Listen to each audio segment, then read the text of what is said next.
In Christian spirituality, in Ignatian spirituality, we have the idea of seeing God in all things, finding God in all things. Yeah. That means in all things, in all people, in all religions, we can find God. That's beautiful. Hello and welcome to this channel about spirituality and mental health. If you're interested to discover a transcendent side to life and see how this supports your mental health, your sense of peace, your sense of connectedness to yourself and to people around you, and also your motivation and drive for work and the tasks you have every day, you're very welcome to follow. These are the topics that will be on YouTube, but also on my Instagram account that is linked under the video. Before we get into the interview, I want to highlight two things that stood out for me in the conversation. The first thing is that he gives us a tool, a mindset, to approach another religion or another worldview that is not ours, but still learn from it without actually becoming them. So sometimes in interreligious dialogue, this is a problem. How can a Christian learn from a Muslim learn from a Christian or any other religion without interfering with their statements of belief and without actually somehow mixing it up, and maybe they don't really want that, and how to approach it then? And Jaime Flaquer gives a very useful answer to that, how we can learn from the other while still being true to our identity. And I liked it so much because it applies to religions, but also it can be applied to different worldviews. From a worldview that is anti-religion or non-religious, if you're from a religion, and you can learn from a religion if you don't believe in any religion at all, with this mindset that he talks about. So I hope you like it as much as I do, and write in the comments what you think about it. The second thing that stood out for me in this interview is a practical tool he gives us from Sufism, from the Muslim tradition. And he said, as a Jesuit, so from a Christian tradition, that he would also encourage to practice this tool because it doesn't interfere with the beliefs, and that's a practical version of how to apply what he said before that. The tool, I already tried it also on Instagram. There's one episode where I apply it for, break it down into a meditation. If you want, check it out. It's one of the morning walks I did recently. Otherwise, just get inspired by how he explains it. It can help to discover a transcendent side to life. And it doesn't matter really what religion you're from, because you can adapt it to your belief system. It still can be used from the basic steps of the tool. Also here, if you try it out, please leave a comment, or if you have more questions about the tool or how to apply it, you can also write me. And without further ado, let's get into it. Have fun with the interview. Thank you so much for taking time. Yeah, thank you. You hold the Professorship of Islam and Christianity in the Faculty of Theology of Granada. You have a degree in philosophy and theology. You wrote your PhD in religions and systems of thought. Yeah. In Paris, in the Paris. Sorbonne. And to be able to do that at PhD, I went to Cairo. Spent 3 years there. Wow. Especially learning Arabic. Arabic, you know Arabic as well. I had started before, because Arabic is not an easy language, but there with a professor I read the most important text of Ibn Arabi, which is quite difficult to read. Not just because of the language, but also because of the philosophy. Yeah. I remember that my professor there, he used to understand the text but not the meaning, in fact. When we used to read those texts, I could understand the meaning, the general meaning, but I needed to understand every word for sure to translate it into French. Yeah. And he might have original use of words, and then it's even hard to get it, also if you know Arabic. Yeah. Okay. And then you had your thesis on Jesus in the prophetology of Ibn Arabi, right? So you very much specialized on the dialogue between Christianity and Islam. Yes. From a Jesuit perspective, though. Yes, exactly. As I studied philosophy as a Jesuit, and I studied theology. Also, I'm very interested in mystics, so this subject was very nice for me to dip into that subject, because Ibn Arabi in some way is a kind of philosopher, not from the school of philosophy of the Arab philosophy, but in some way it is necessary to know philosophy to understand his ideas, and with theology, interested in interreligious dialogue and mysticism. So this author for me was very interesting because concentrated all these different of your interests. Interests and that, yeah. That's interesting to know. I want to ask you a little bit about your interest in that. Why did you get to become a Jesuit in the first place? And then why did you specify on the dialogue towards Islam? Well, I decided to be a Jesuit because for a personal experience, relationship to God. In some way, I felt that God asked me to follow this way. In fact, and I have to say that I have been always very, very happy being a Jesuit. As the question of God, for me, is something that is central in my life. I'm interested in, well, anyone who has something to say about God. Okay. So I want to listen to him.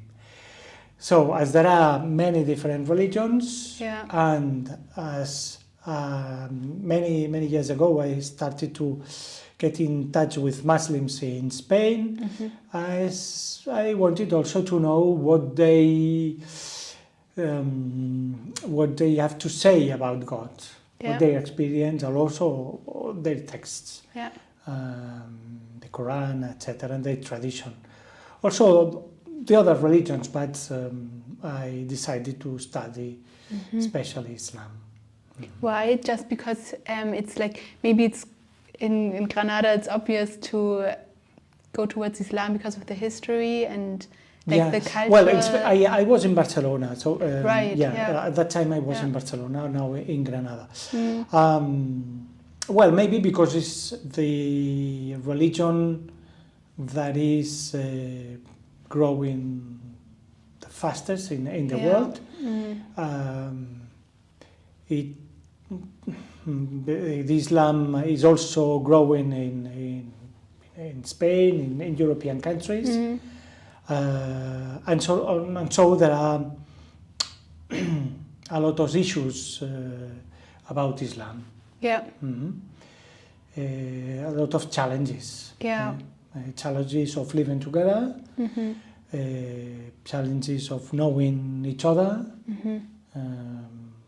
the challenge of Islam of integrating the European culture, but also how we can open a space for the others to be comfortable in our countries. So there are a lot of challenges that for Islam. It's very recently important for the politics and worldwide. And also at the same time, I think it's very important that someone in the church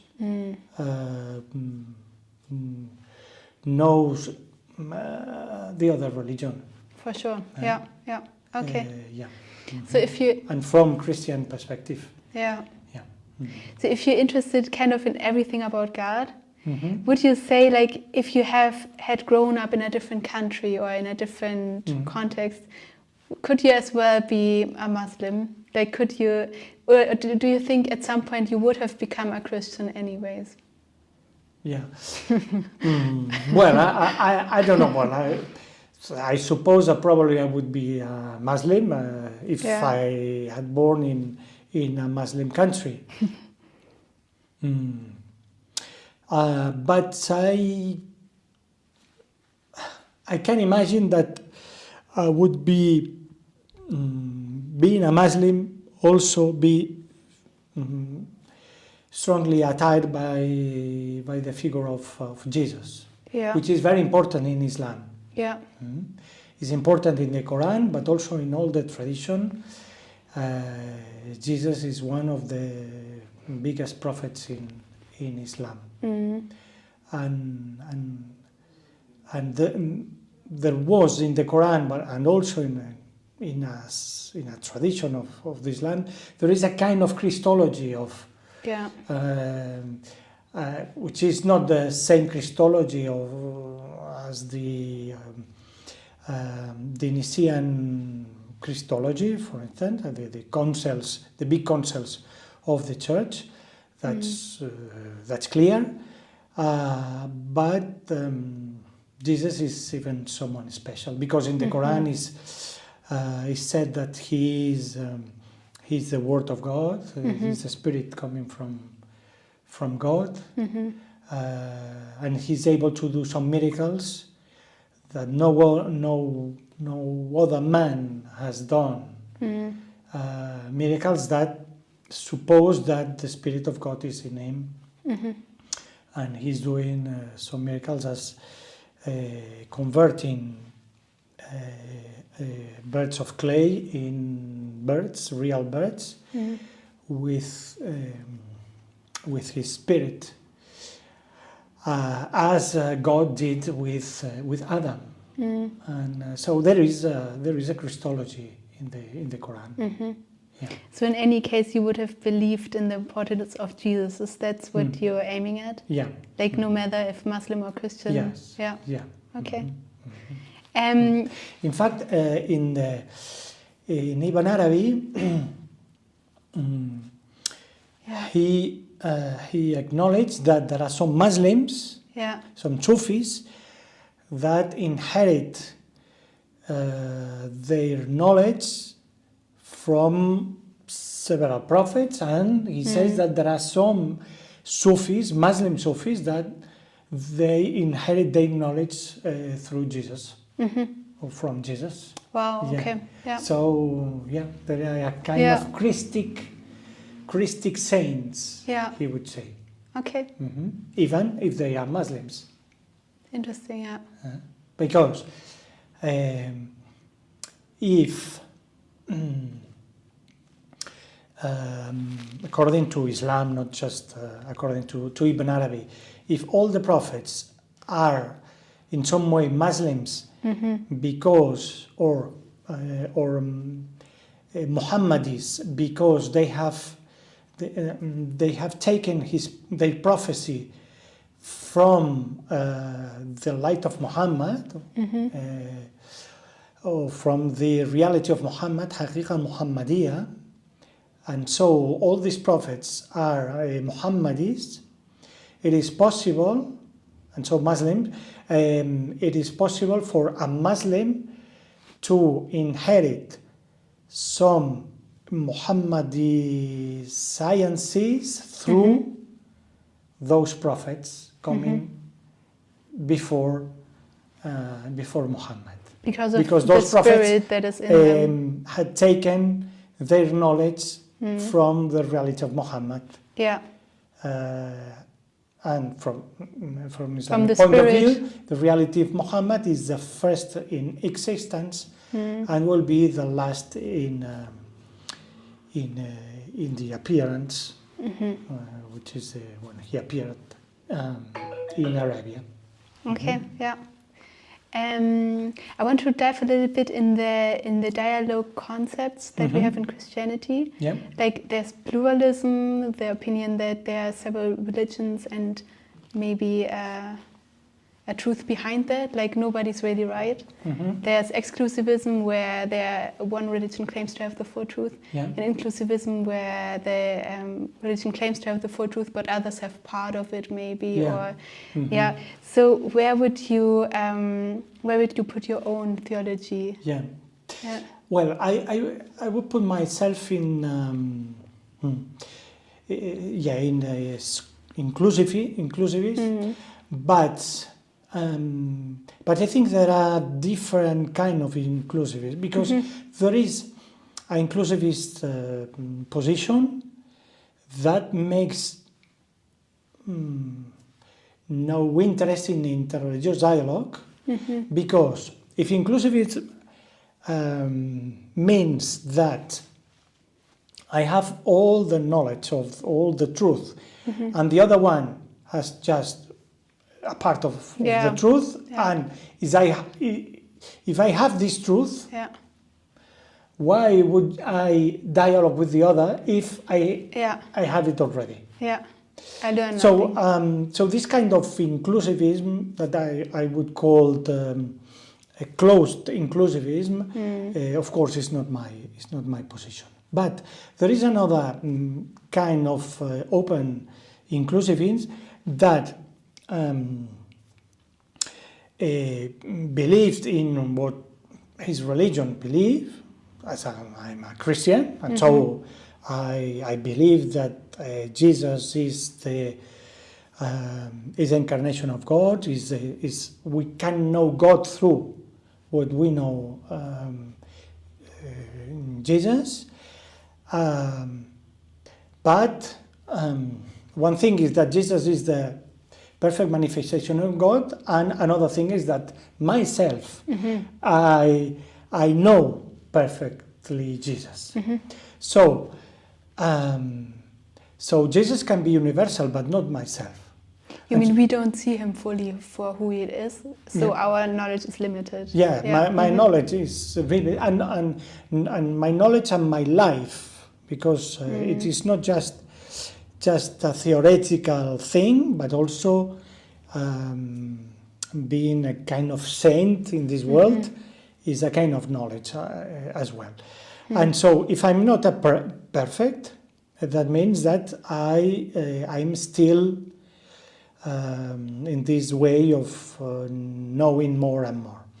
And so there are non-Christians that can illuminate realities of Christianity.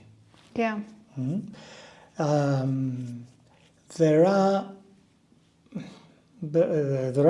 can be many aspects of Jesus that were in Jesus that we as Christians we haven't got them properly.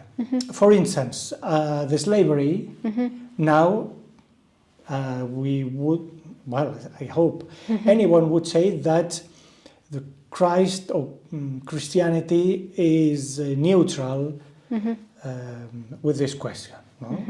If we are Christian, we have to be against slavery. But we know at the same time that this took a lot of centuries to be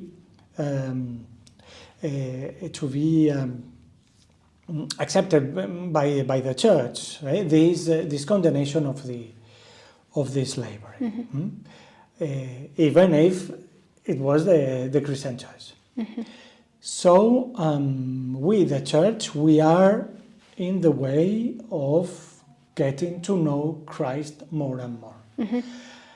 And in this aspect, the non-Christians can help us. Yeah. For instance, women are helping the church now to know more aspects of Christ in his relationship with women. Yeah. Or, for instance, the questions of the ecological questions, for instance. There are many things that we are learning, and many times they are non-Christian people that are urging Christianity to read in another way the text, the original text. So that's why we can read the Bible with feminist reading. We can read the Bible with an ecological reading and many others. That's true, yeah. And so we are discovering things that are in the Revelation that we didn't know before, but they are there. Yeah. So I think we can be inclusivist in an open way, and at the same time making the interreligious dialogue something useful. Good. Yeah. Yeah. Okay. So because at the same time, just saying that all the religions are equal Well, I think we all need a criteria to judge, because what is clear is not all the people that say my religion is this. It is clear that not all what the religions do are just. Yeah, at some point you need to decide. So we all need, everyone needs a criterion to judge. Yeah. And so in some way being completely pluralist is really difficult, maybe impossible. In some way, we need a criterion to judge. Okay. So we judge the others in a good sense. I mean, with one from ourselves. But what is important is to always be open to listen to the other. Okay. Because maybe, and it is possible, that they changed our sometimes our criteria to judge them. Yeah.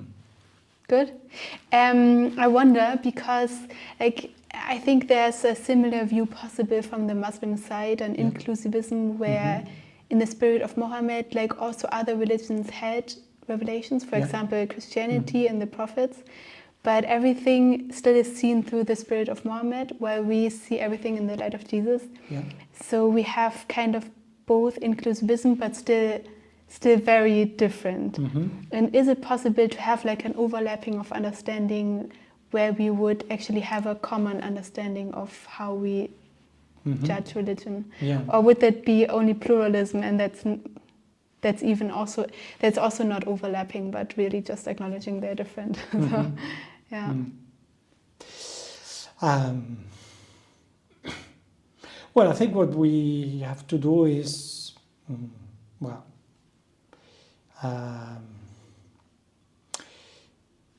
the most important is being open to the other, and to think that the other can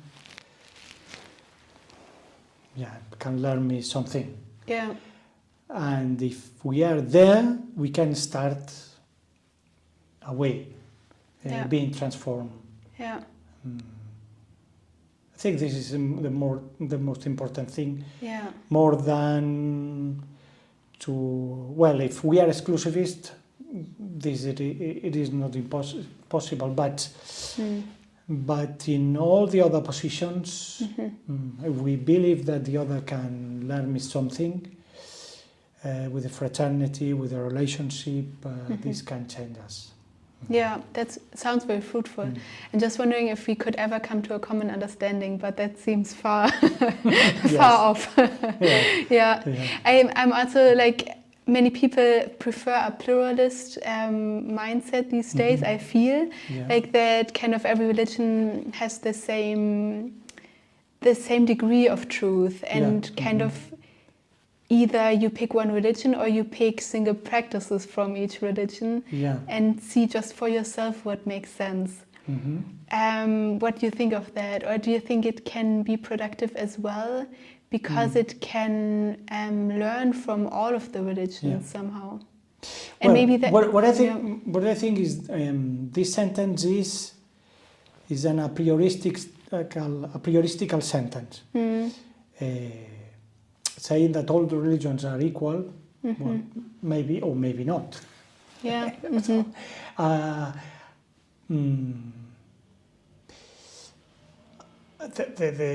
the question is to be open to listen to the other religions. Yeah. What they can say to us. Other religions, they threw questions to the others, and so we have to listen those questions. Yeah. Maybe the critics, we have to listen to them also. I think this is the most important, because knowing if all the religions are equal or maybe not. Yeah. we don't say that all the ethics are equal. Yeah. All the politics are equal. All the ideologies, we don't say that all the ideologies are not equal. So, are equal or are not equal? Well, maybe we cannot know. But we are in a tradition, and we have to be open to the others. Yeah. This is the most important thing. Okay. Yeah. And if we imagine, like, we would, like in different kitchens, for example, in different cultures, there are great dishes, and nothing speaks against mixing up your favorite dishes and making your own cuisine, kind of. Would we lose something important from the religions if we do that? Like, if I would learn meditation from the Buddhists and learn maybe the beautiful architecture from Islam and learn to pray their way, but still I'm also Christian and kind of make my own mix. Do you think we would lose something fundamentally that is there if we decide fully for one religion? Yeah. Well, I think we have to acknowledge that all religions at the beginning, when they are getting formed, they take many different pieces from different religions. Normally there is one most important religion, which is the core of the new one, but normally there are some other influences. And the influences continue during the history. We can see the history of the architecture in Christianity, and there has been a lot of different influences. And also in prayer. The prayer of the monks, for instance, the monachism is something new if you compare from the origin of the time of Jesus and with his apostles.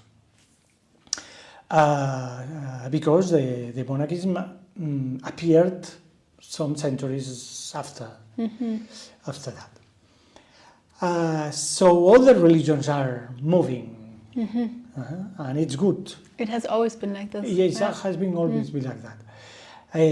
I think that in the present time there are things that can be incorporated, and others that would be that there are no sense to put together. Because there are things that are not opposite. And some other, for instance, the Zen meditation in Christianity, I think there is no problem because we do meditation, because the importance of the silence of the body in the prayer is important in Christianity. So this wouldn't be a problem. If you don't follow all the consequences that are in Buddhism regarding to the conception of the being, for instance, no? Or the samsara, the cycle of reincarnations. But for instance, being a Christian and believe in reincarnation has no sense, because if Christianity, one of the main things of Christianity is we are saved by the grace of God, not because of our merits, there is no sense that we need several lives to be freed from this circle of reincarnations. So, in some way, you cannot be a Christian and believe in reincarnation, but you can be Christian and doing meditation, for instance. So you need to make reason of it, basically. Okay. That's interesting. So we can incorporate some things and others we need to be careful. Just educate ourselves what is possible and what not. And this happens in the dialogue. For instance, we are here in Andalusia. If you go to the mosque cathedral in Córdoba, now it is a cathedral. Before it was a mosque. And it was built with the style of, with Byzantine style. So it's very, very nice. It's very interesting that this building has received at the beginning the influence of Christian Byzantine, and then it was a cathedral, and this influenced many churches in Spain. Okay. There are some cathedrals in Spain that were built with the style of with Andalusian style. Okay. So after a mosque, it can be can be a dialogue also with architecture. That's beautiful. So there are things that the dialogue transforms the other, but there are things that cannot be taken from the other because it would be contrary of that religion. I know you also wrote about Ibn Arabi and how he made an exceptional work in the field of dialogue already in medieval times. Can you give an example of maybe what we can learn for the dialogue today from him? Because it's spectacular to see him in his context, but then to translate it into modern times, I find it sometimes hard. I know he writes mystical also, and about the importance of Jesus, and interprets that in like a mystical sense, right? Maybe you can tell a bit more about that.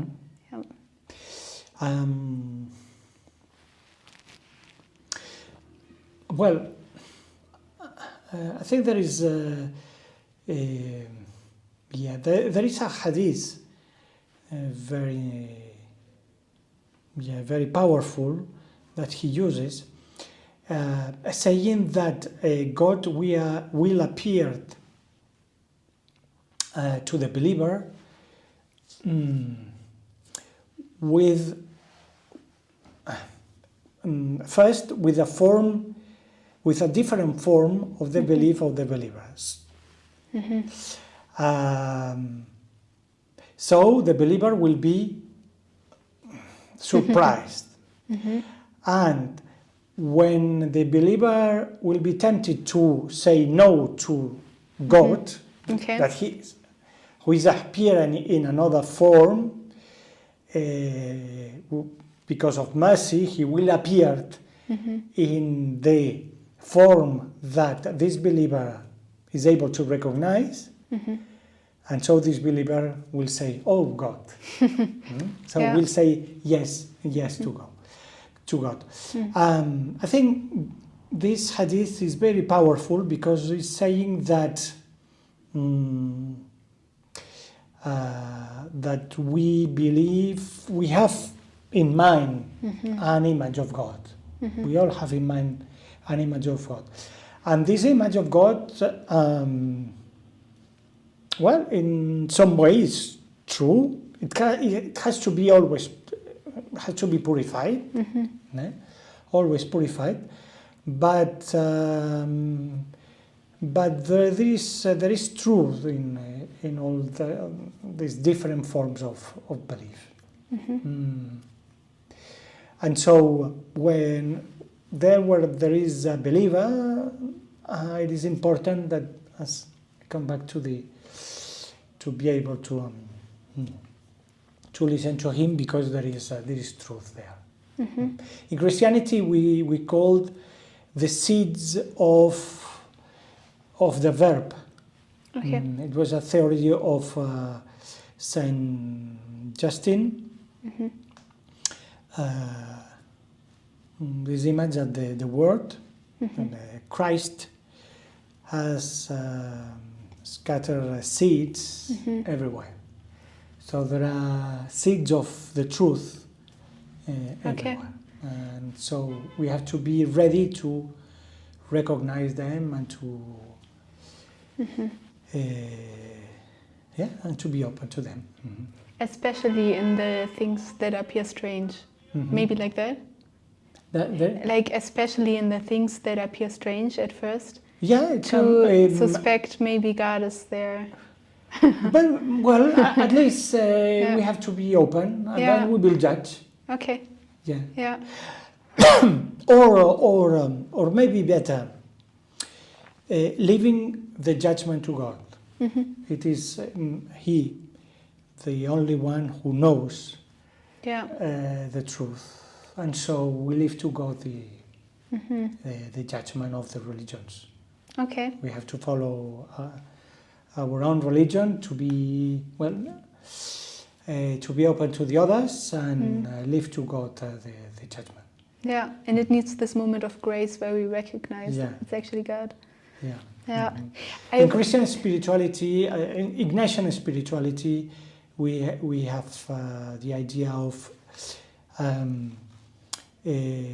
seeing God in all things, finding God in all things. Yeah. That means in all things, in all people, in all religions, we can find God. That's beautiful. Yeah. I know about Ibn Arabi. He had this theory that in all of the prophets, I think, but also in every human, there's a part human and there's a part godly or spirit or something like that. And in Muhammad, it was perfect. So he was kind of the perfect image. I'm not sure if that's like said right. And Jesus also had like a incredibly good balance of spirit and humanity, and that kind of we all can have something more godly. Yeah. What do you think that's something we can agree to from a Christian point of view? That we just have that by nature, and what are maybe ways to discover that more, the godly side? Well, the anthropology of religions, of spiritualities, are not exactly the same.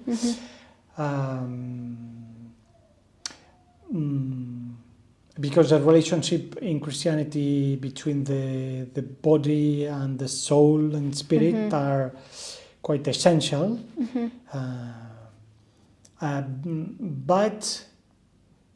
But this idea that the Spirit of God is in every creature,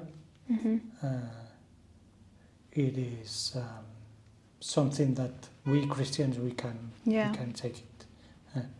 We formulate this in a different way than the Sufism, because the anthropology is not exactly the same, but we can listen to it and say, yes, that this is nice. This is nice.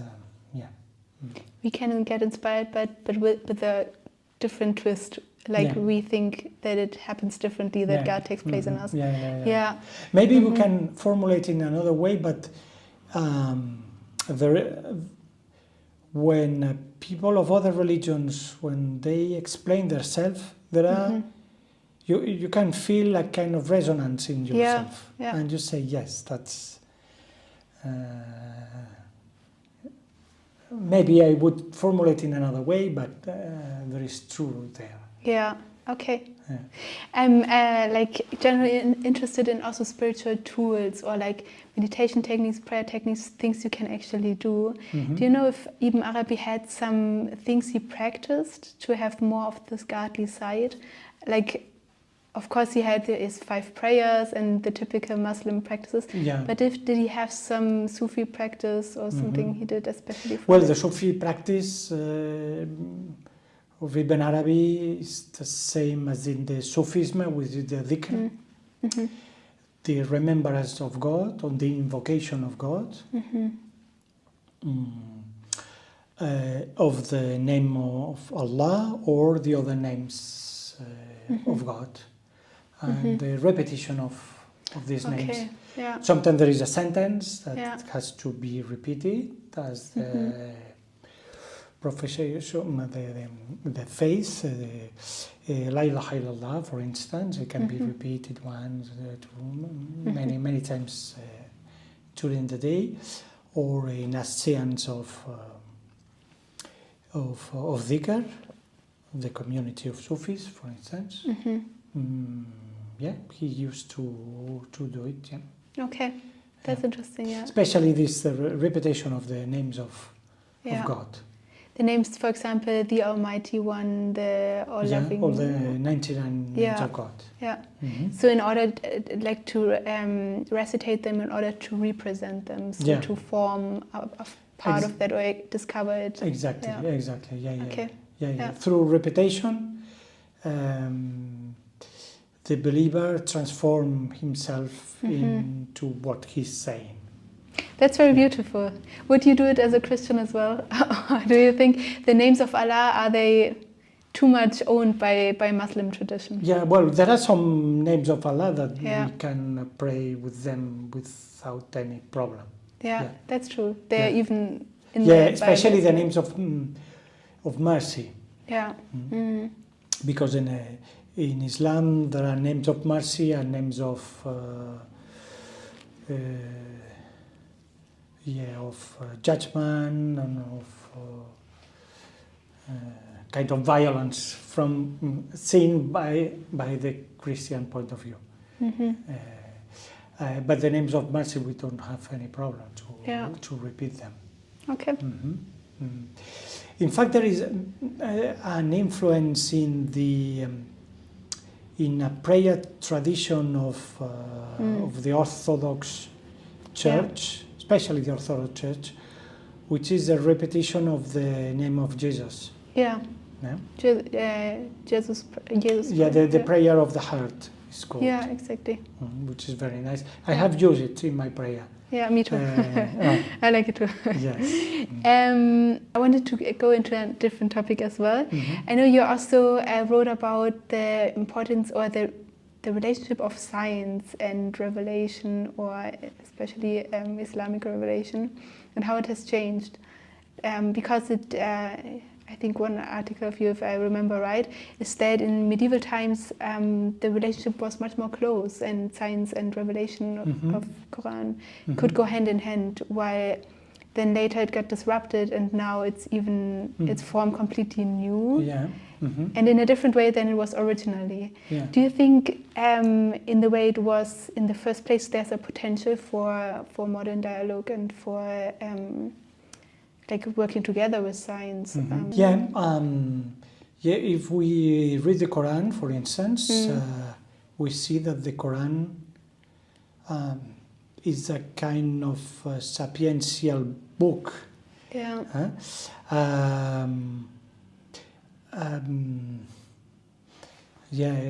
the Quran is addressed to the reason of the believer, and the believer has to look the nature and to look the history and to reflect, for instance.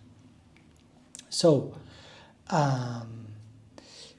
this science, which is to reflect on what happened, looking at the creation, and so believe as a reaction, is inside the Quran.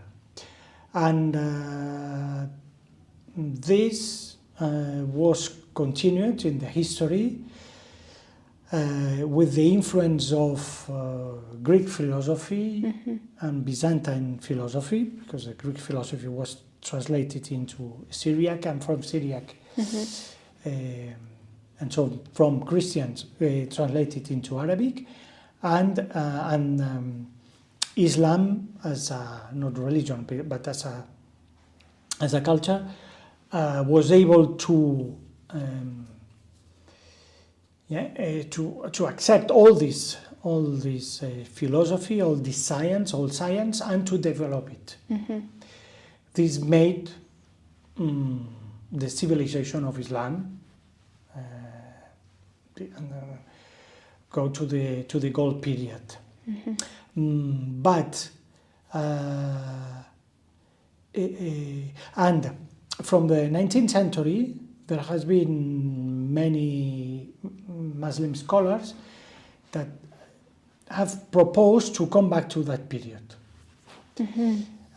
when the science and the religion were not opposed.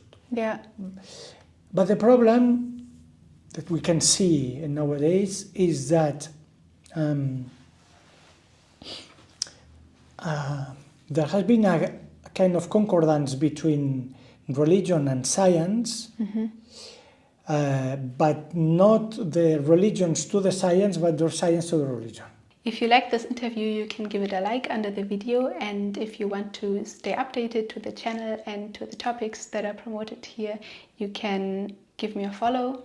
Otherwise, if there's a topic or a person on your mind that you wish would be here on this channel, you can also leave it in the comments. I'd be glad to read what you're interested in and try to take it into the next episode if it fits and if it's possible. So see you next time for the next episode. Goodbye.